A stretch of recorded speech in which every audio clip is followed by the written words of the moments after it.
നമസ്കാരം, ആത്മഭാരതത്തിലേക്ക് സ്വാഗതം.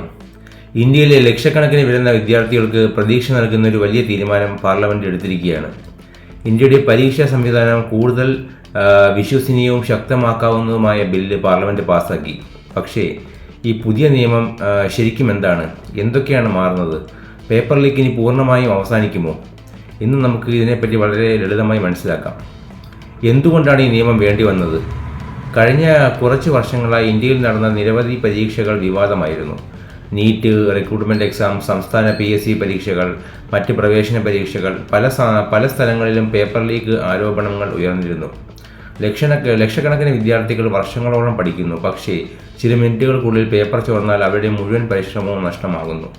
ഇത് വെറും ഒരു പരീക്ഷയുടെ പ്രശ്നമല്ല, ഇത് യുവജനങ്ങളുടെ ഭാവിയുടെ പ്രശ്നമാണ്.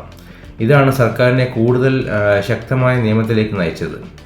പാർലമെന്റ് ഇപ്പോൾ പാസാക്കിയത് public examinations preventions of unfair means amendment bill 2026 ആണ്. ഇത് 24 നിലവിൽ വന്ന നിയമത്തെ കൂടുതൽ ശക്തമാക്കുന്ന ഭേദഗതിയാണ്. ഈ ഭേദഗതിയുടെ പ്രധാന ലക്ഷ്യങ്ങൾ പേപ്പർ ലീക്ക് തടയുക, സംഘടിത ചതിക്കൂട്ടങ്ങളെ ഇല്ലാതാക്കുക, പരീക്ഷാ സംവിധാനങ്ങളിൽ വിശ്വാസം വർദ്ധിപ്പിക്കുക, അതോടൊപ്പം വിദ്യാർത്ഥികൾക്ക് നീതി ഉറപ്പാക്കുക. ഇനി എന്തൊക്കെയാണ് മാറ്റങ്ങളെന്ന് നോക്കാം. ശിക്ഷ കൂടുതൽ ശക്തമാക്കിയിരിക്കുകയാണ്. മുമ്പുണ്ടായിരുന്നതിനേക്കാൾ കൂടുതൽ കാലം തടവ് ലഭിക്കാം. പിഴയും ഗണ്യമായി വർദ്ധിപ്പിച്ചിട്ടുണ്ട്. സംഘടിത പരീക്ഷാ തട്ടിപ്പ് നടത്തുന്നവർക്കെതിരെ കൂടുതൽ കർശന നടപടി സ്വീകരിക്കാനാണ് ലക്ഷ്യം. ഇനി വർഷങ്ങളോളം കേസ് നീളാൻ പാടില്ല. അതിനായി സ്പെഷ്യൽ ഫാസ്റ്റ് ട്രാക്ക് കോർട്സ് രൂപീകരിക്കാനാണ് വ്യവസ്ഥ. വിദ്യാർത്ഥികൾ വർഷങ്ങളോളം കാത്തിരിക്കേണ്ട സാഹചര്യം കുറയ്ക്കുക എന്നുള്ളതാണ് ഉദ്ദേശം. പിന്നെ അന്വേഷണവും സമയബന്ധിതമാക്കുകയാണ് ലക്ഷ്യം. കേസുകൾ അനാവശ്യമായി നീണ്ടുപോകരുതെന്ന നിയമം ഉറപ്പാക്കാൻ ശ്രമിക്കുന്നു. അതോടൊപ്പം ചോദ്യപേപ്പർ ചോർക്കുന്ന വ്യക്തികൾ മാത്രമല്ല, അതിന് പിന്നിലുള്ള നെറ്റ്വർക്കുകളും സർവീസ് പ്രൊവൈഡർമാരും സംഘടിത ചതിക്കൂട്ടങ്ങളും നിയമത്തിൻ്റെ പരിധിയിൽ വരും. ഈ നിയമത്തിൻ്റെ ലക്ഷ്യം ഒരു സാധാരണ വിദ്യാർത്ഥിക്ക് പറയുന്നത് വളരെ ലളിതമാണ്. നിങ്ങൾ ആത്മാർത്ഥമായി പഠിച്ചാൽ നിങ്ങളുടെ പരിശ്രമം മറ്റൊരാളുടെ തട്ടിപ്പിൽ നഷ്ടമാകരുത്. അതായത് merit, hard work, fair competition ഇവ സംരക്ഷിക്കാനാണ് ശ്രമം. പ്രധാനമന്ത്രി നരേന്ദ്രമോദിയും ഈ നിയമം യുവജനങ്ങളുടെ ഭാവി സംരക്ഷിക്കുന്നതിനുള്ള ഒരു വലിയ ചുവടുവെപ്പാണെന്ന് പറഞ്ഞിരുന്നു. ഇവിടെ ഒരു പ്രധാന ചോദ്യമുണ്ട്. നിയമം ശക്തമാക്കിയാൽ മാത്രം എല്ലാം തീരുമോ?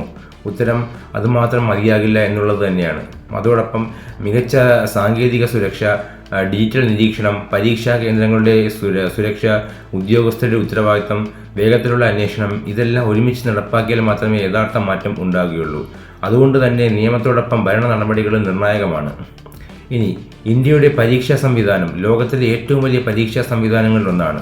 ഓരോ വർഷവും കോടിക്കണക്കിന് വിദ്യാർത്ഥികൾ വിവിധ മത്സര പരീക്ഷകളിൽ പങ്കെടുക്കുന്നു. അവരുടെ വിശ്വാസം സംരക്ഷിക്കുക എന്നുള്ളത് സർക്കാരിൻ്റെ പരീക്ഷാ ഏജൻസികളുടെ വലിയ ഉത്തരവാദിത്വം തന്നെയാണ്. പാർലമെന്റ് പാസാക്കിയ ഈ ഭേദഗതി അതിലേക്കുള്ളൊരു പ്രധാന ചുവടുവെപ്പാണ്. ഇത് എത്രത്തോളം ഫലപ്രദമാകുമെന്നത് നിയമം എങ്ങനെ നടപ്പാക്കുന്നു എന്നതിനെ ആശ്രയിച്ചിരിക്കും.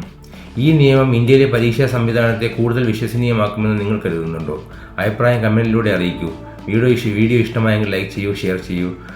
ആത്മഭാരതം സബ്സ്ക്രൈബ് ചെയ്യാൻ മറക്കരുത്. ചിന്തിക്കുന്നവർക്കായി ആത്മഭാരതം.